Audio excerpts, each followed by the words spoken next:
So ito na nga mga sangkay, nag-umpisa na po ang laglagan. Former President Duterte nilaglag po ng kanyang mga kakampi.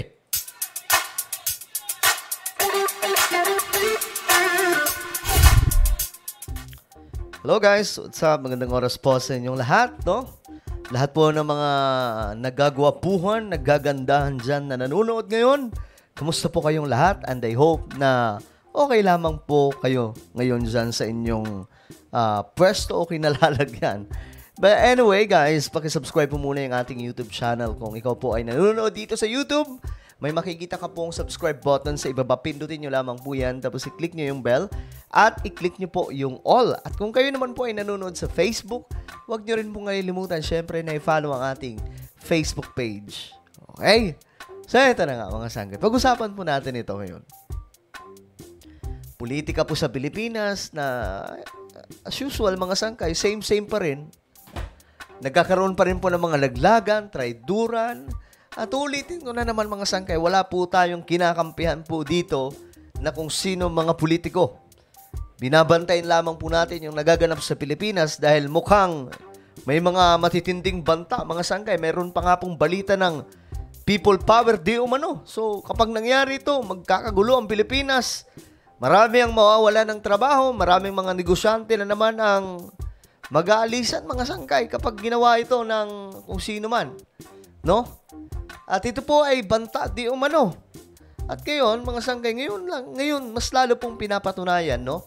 Masyado pong pinapatunayan sa ating lahat, ng mga solid sangkay, na wala ngang dapat panigan sa mga politiko. Gumit na lamang po tayo. Alam nyo kasi, hanggat hindi pa po parliamentary system ang Pilipinas, paulit-ulit pa rin po itong mga nangyayari ngayon, gulo doon, gulo dito. No? Ganyan po yung takbo ng politika sa Pilipinas eh.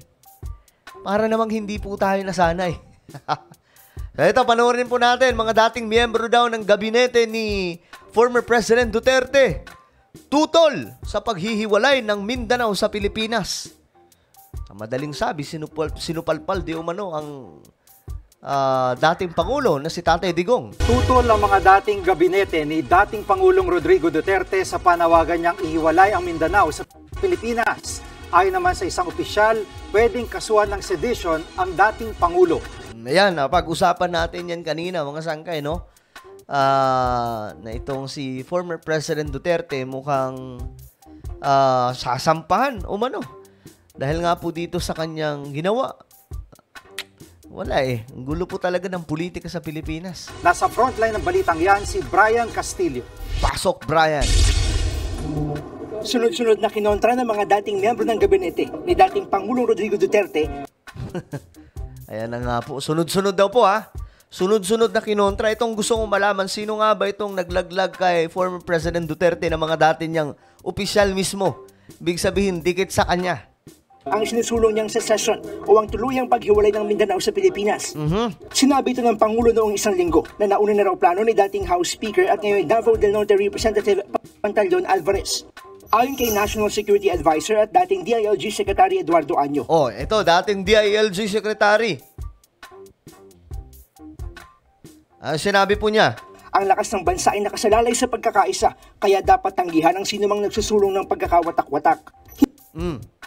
Dapat tanggihan ang sinumang nagsusulong ng pagkakawatak-watak. So, ang dati niyang amo na si former President Duterte ang tinutukoy po dito. No? At alam niyo mga sangkay, masyado pong hype ngayon itong ganap ng politika sa Pilipinas.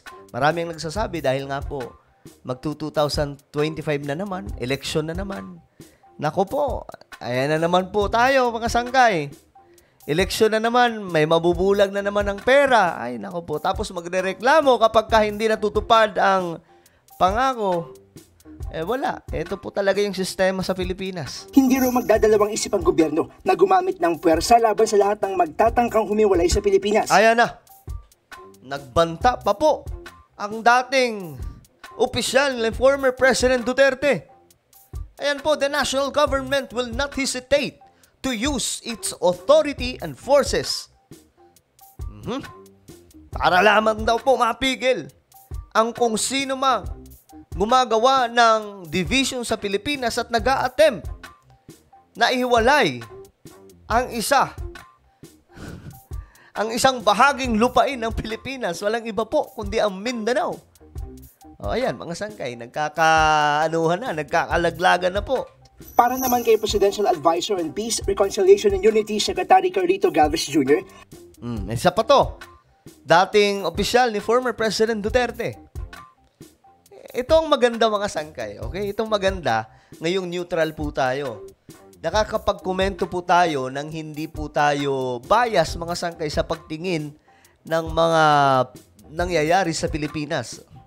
Dati kasi, mga sangkay, masyado po tayong hype sa pagsuporta kung sino mang mga politiko. Pero, mga sangkay, I advise pa rin sa bawat isa sa atin na magpasakop po tayo sa nakatataas sa atin. Since we are Christian nation, no? Naniniwala po tayo sa Biblia.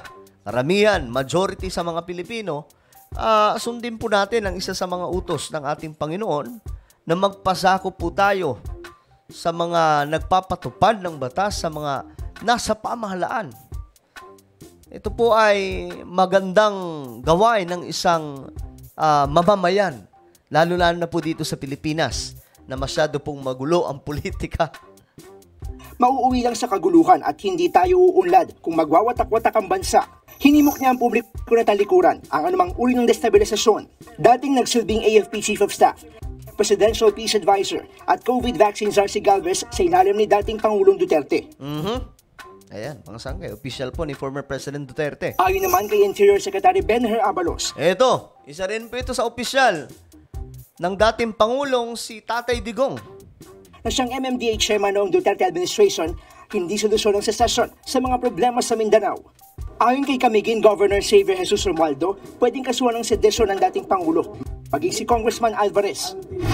Possible na yung ginagawa or gagawin nilang captain, kung magiging tumultuos pa siya, meaning magulo, and then if they parang outside legal means, yung gagawin nila to prevent the national government from exercising its functions in Mindanao, which is yun yung purpose nila, is to secede. Yung actions nila may fall into the elements of sedition. Nang tanungin naman ng DOJ tungkol dyan, hindi pa sila makapagkomento kung may paglabag ba ang dating Pangulo. We don't want to prejudge anything. If there is a pending matter that is officially endorsed to the department, that is the only time that we can comment. So as of right now, we stick to our statement saying that we call for the unity of our people and to oppose sana itong call for cessation. Tiniyak naman ni Defense Secretary Gibo Teodoro ang mandato ng DND na protektahan ang soberanya at integridad ng teritoryo ng Pilipinas. Ang PNP nanindigang walang puwang sa kanilang hanay ang usaping ihiwalay sa Pilipinas ang kahit na anong bahagi ng bansa. Be united. Let us not entertain these ideas. If there are any efforts of any secession or to secede from a portion of our country, parang hindi maganda, and it will only entail magulo na to a magnitude na siguro baka hindi natin kayanin. Binabantayan daw nila ang mga grupong nananawagan nito na nagbabalita. Okay. So, ayan na nga, mga sangkay, mga dating opisyal ni former President Duterte ngayon ang nagsasalita na po against sa pang-uudyok, na ihiwalay itong Mindanao sa Pilipinas. So, mangyayari na yun, ang magiging pangalan po nila Republic of Mindanao or Mindanao Republic.